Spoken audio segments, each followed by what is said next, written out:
दोस्तों independence day के समारोह के दौरान औपचारिक 21 तोपों की सलामी में भारत में निर्मित होविज़र तोप यानी होविज़र गन ATAGS का पहली बार उपयोग किए जाने के एक दिन बाद रक्षा मंत्री राजनाथ सिंह ने मंगलवार को 2 नए हथियार सौंपे, जिनका नाम है Nipur mines landing craft assault यानी LCA और F-INSAS यानी FINSAS सिस्टम, जो कि सेना को सौंप दिया गया है। तो दोस्तों आज हम जानने का प्रयास करेंगे कि F-INSAS, निपुर माइंस और LCA landing craft assault rifles है क्या क्या। तो दोस्तों जानेंगे इन सब के बारे में मेरे साथ। मेरा नाम है नरेंद्र, स्वागत है आपका डिजिटली स्टडी में। दोस्तों F-INSAS का मतलब future infantry soldier as a system है, जो इन्फेंट्री सोल्जर के आधुनिकरण यानी मॉडर्नाइजेशन के लिए एक कार्यक्रम है, जिसका उद्देश्य सैनिक की परिचालन क्षमता को बढ़ाना है। परियोजना के हिस्से के रूप में सैनिकों को मॉडर्न सिस्टम से लैस किया जा रहा है, जो हल्के, हर मौसम में सभी इलाकों में लागत प्रभावी और कम रखरखाव वाले सिस्टम है।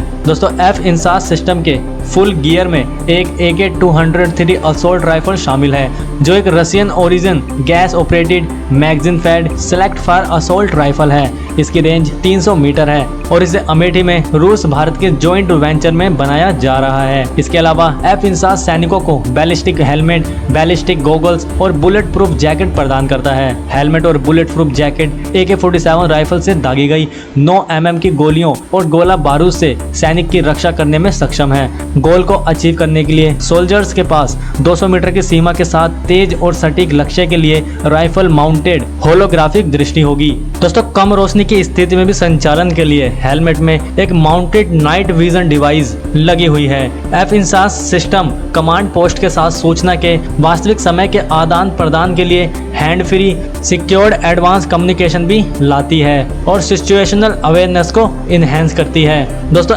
F-INSAS सिस्टम किस पर आधारित है? तो सन 2000 के दशक में परिकल्पित F-INSAS दुनिया भर में ऐसे कई सैनिक आधुनिकरण कार्यक्रमों में से एक है। अमेरिका के पास लैंड वॉरियर्स है, जबकि UK के पास फिस्ट यानी फ्यूचर इंटीग्रेटेड सोल्जर टेक्नोलॉजी है। अनुमान के मुताबिक दुनिया भर में 20 से अधिक सेनाएं ऐसे कार्यक्रम का पालन कर रही हैं। Defence research and development organisation यानी DRDO ने सेना के इन्फेंट्री सोल्जर मॉडर्नाइजेशन प्रोग्राम के लक्ष्यों के आसपास मॉडलिंग की है। DRDO के वैज्ञानिकों ने खुलासा किया है कि भारतीय परियोजना के लिए अमेरिका, फ्रांस, जर्मनी और इजराइल के समान इन्फेंट्री सेना आधुनिकरण कार्यक्रमों का अध्ययन किया गया था। परियोजना के लिए गुणवत्ता क्वालिटी रिक्वायरमेंट्स को सेना द्वारा निर्धारित किया गया था। अब दोस्तों निपुर माइंस के बारे में जाने तो निपुर माइंस स्वदेशी रूप से डिजाइन और विकसित कार्मिक विरोधी खदानें हैं। वे घुसपैठियों और दुश्मन इन्फेंट्री सोल्जर्स के खिलाफ रक्षा की पहली पंक्ति के रूप में कार्य करने के लिए बनाई गई है। इन्हें armaments research and development establishment